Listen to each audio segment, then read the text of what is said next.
இந்த மனுஷன் பிறக்கும் போதே போராட்டம், பேரலைஸ் ஆன இவரோட பாதி ஃபேஸ ஊர்ல கலாய்க்காத ஆளே இல்ல. ஃபேமிலி ப்ராப்ளம், அப்பா அம்மா டைவர்ஸ், இப்படி வாழ்க்கை வறுமையிலும் கொடுமையிலும் ஆரம்பிச்சு 0 to ஹீரோ ஆன ஸ்டோரி தான் இது. இது கியூட்டான குட்டி ஸ்டோரி எபிசோட் 2 அண்ட் மறக்காம ஃபாலோ பண்ணிக்கோங்க.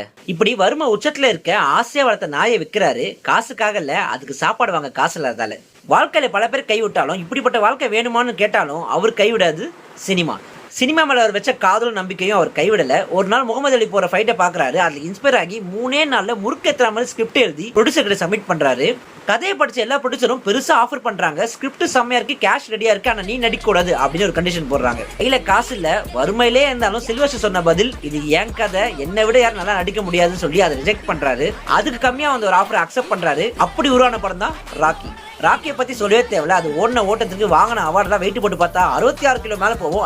எல்லாத்தையும் அடிச்சு நொறுக்கி ஆஸ்கரா குவிச்சு அவர் வாழ்க்கையே மாத்திச்சு ராக்கி. சோ நம்ம பிறக்கும் போது லைஃப் பிடிச்ச மாதிரி இல்லைனாலும் நமக்கு பிடிச்சத லைஃப்ல சீரியஸா பண்ணா லைஃப் மாறும் சொல்லிட்டு யார் உங்களை நம்பினாலும் முதல்ல நீங்க உங்களை நம்புங்க. அண்ட் இந்த ஸ்டோரியை உங்க ஃப்ரெண்டுக்கு ஷேர் பண்ணி மோட்டிவேட் பண்ணுங்க.